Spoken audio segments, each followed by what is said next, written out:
स्त्री का विश्वास। एक गांव में एक ब्राह्मण अपने पत्नी के साथ रहता था। पत्नी मुंहफट थी, इसलिए ब्राह्मण के कुटुंबियों संग उसकी बनती नहीं थी। परिवार में सदा कलह का वातावरण बना रहता था। ब्राह्मण प्रतिदिन के इस कलह से तंग आ गया और सोचने लगा कि रोज रोज की कलह से परदेश जाकर अलग घर बसाकर रहना अच्छा रहेगा। कम से कम शांति से तो जीवन व्यतीत होगा।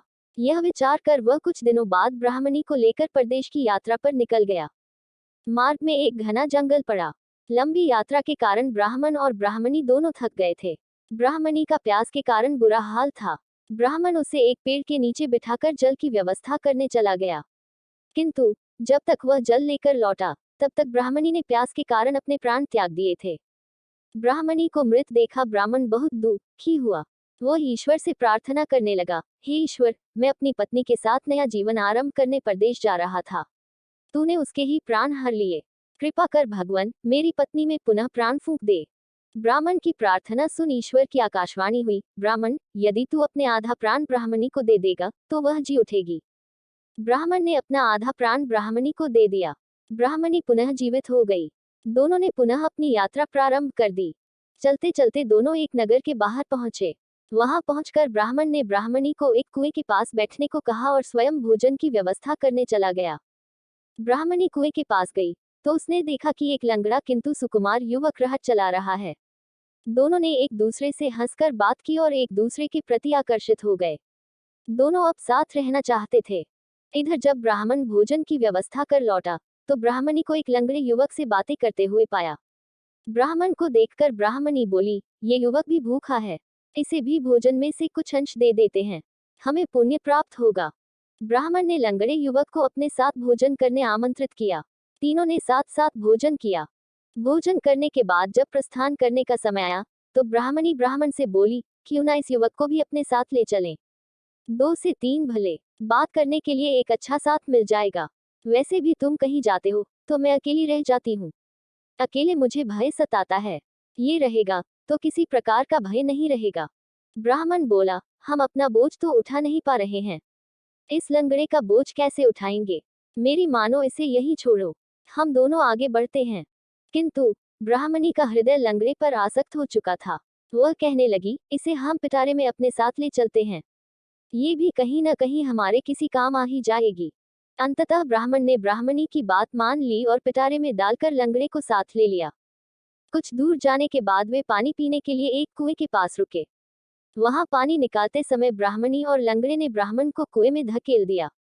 उन्हें लगा कि ब्राह्मण मर गया है और वे आगे बढ़ गए। कुछ दिनों की यात्रा के पश्चात वे एक नगर की सीमा पर पहुंचे। लंगड़ा अब भी पिटारी में ही था। सीमा पर उपस्थित पहरेदारों ने ब्राह्मणी को रोक लिया और पिटारे की तलाशी ली। तलाशी में पिटारे में से लंगड़ा बाहर निकला। दोनों को राजदरबार ले जाया गया। राजदरबार में राजा ने ब्राह्मणी से पूछा, ये लंगड़ा कौन है, इसे तुम पिटारे में छुपाकर क्यों ला रही थी। ब्राह्मणी बोले, ये मेरा पति है, कुटुंबियों से तंग आकर हम अपना देश छोड़कर परदेश आए हैं। कई लोग मेरे पति के बैरी हो चुके हैं, इसलिए अपने पति को मैं पिटारे में छुपाकर लाई हूँ। कृपा कर आप इस नगर में हमें निवास करने की अनुमति प्रदान कर उपकार करें। राजा ने उन्हें नगर में बसने की अनुमति दे दी और दोनों नगर में पति पत्नी की तरह रहने लगे। उधर कुएं में गिरे ब्राह्मण को कुछ साधुओं ने कुएं से बाहर निकाल लिया था। कुछ दिन साधुओं के साथ रहकर ब्राह्मण उसी नगर में आ गया जहां ब्राह्मणी लंगड़े के साथ रह रही थी। एक दिन ब्राह्मण की ब्राह्मणी से भेंट हो गई, जिसके बाद दोनों में कहासुनी होने लगी।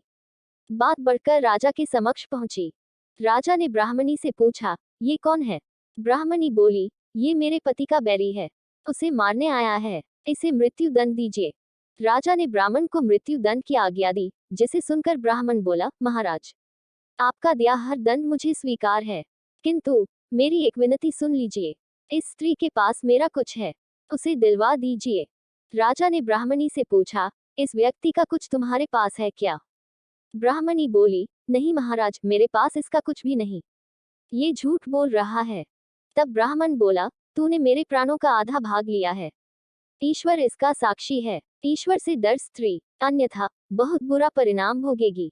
ब्राह्मणी यह बात सुनकर डर गई और बोली, जो कुछ भी मैंने तुझसे लिया है वह तुझे वापस करने का मैं वचन देती हूँ। ये कहना थी कि ब्राह्मणी नीचे गिर गई और वहीं मर गई। उसके आधे प्राण अब वापस ब्राह्मण में समा गए थे। ब्राह्मण ने राजा को समस्त वृतांत कह सुनाया। सारी बात जानने के बाद राजा ने लंगड़े को उसकी करतूत के लिए कारावास में डाल दिया। सीख, बुरे कर्म का बुरा फल मिलता है। जिसने आप पर उपकार किया हो उसके प्रति कृतज्ञ रहो। संबंधों में प्रेम और विश्वास को महत्व दो। किसी से धोखा मत करो।